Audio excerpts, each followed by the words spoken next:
After this, Absalom got himself a chariot, horses, and 50 men to run before him.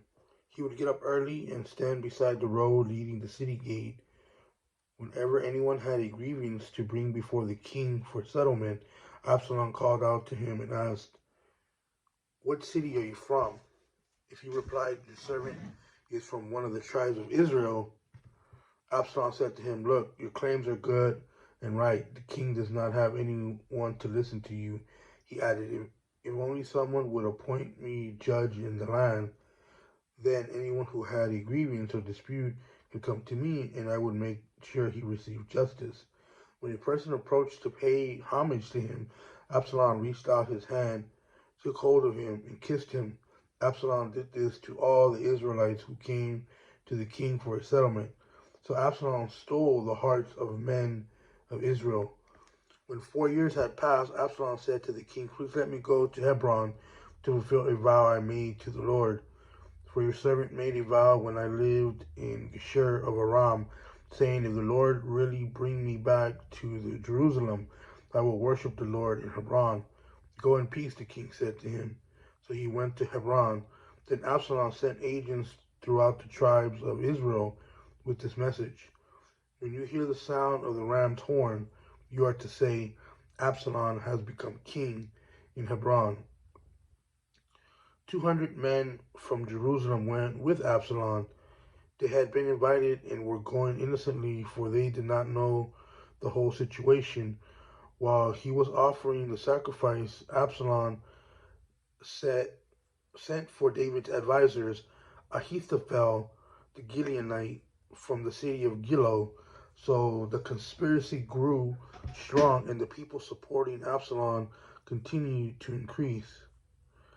Then an informer came to David and reported, "The hearts of the men of Israel are with Absalom." David said to all the servants with him in Jerusalem, "Get up, we have to flee, or we will not escape from Absalom. Leave quickly, or we will overtake us quickly, heap disaster on us, and strike the city with the edge of the sword." The king's servants said to the king, "Whatever my lord the king decides, we are your servants." Then the king set out, and his entire household followed him. But he left behind 10 concubines to take care of the palace. So the king set out, all the people followed him. They stopped at the last house while all his servants marched past him. Then all the Cherethites and the Pelahites and the people of Gath, 600 men who came with him from there marched past the king. The king said to Ittai of Gath, "Why are you also going with us? Go back and stay with the new king, since you're both a foreigner and an exile from your homeland. Besides, you only arrived yesterday. Should I make you wander around with us while I go wherever I can? Go back and take your brothers with you. May the Lord show kindness and faithfulness." But in response, Ittai vowed to the king, "As the Lord lives, as my lord the king lives, wherever my lord the king is, whether it means life or death, your servant will be there." "March on," David replied to Ittai.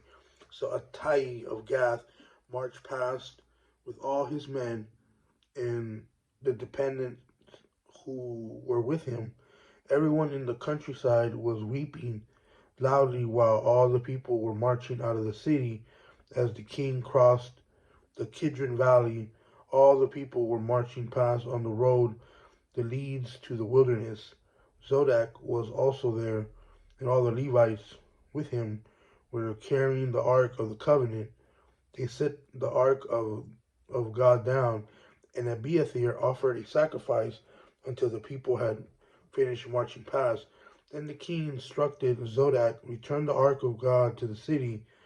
If I find favor with the Lord, he will bring me back and allow me to see both it and its dwelling place. However, if he should say, I do not delight in you, then here I am. He can do with me whatever he pleases." The king also said to the priest Zodok, "Look, return to the city in peace, and your 2 sons with you, your son Ahimaaz and Abiathar's son Jonathan. Remember, I'll wait at the fords of the wilderness until word comes from you to inform me." So Zodok and Abiathar returned the ark of God to Jerusalem and stayed there. David was climbing the slope of Mount of Olives, weeping as he ascended. His head was covered, and he was walking barefoot. All of the people with him covered the heads of and went up weeping as they ascended. Then someone reported to David, "Ahithophel is coming, the conspirators with Absalom's. Lord David, please turn the counsel of Ahithophel into foolishness." When David came to the summit where he used to worship God, Hushai the Archite was there to meet him, and with his robe torn and dust on his head. David said to him, if you go away with me, you'll be a burden to me. But if you return to the city and tell Absalom, I will be your servant. Your Majesty, previously I was your father's servant, but now I will be your servant. Then you can counteract Ahithophel's counsel for me.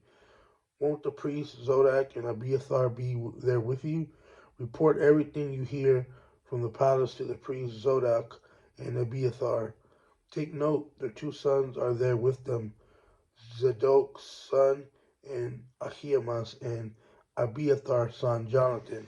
Send them to tell me everything you hear.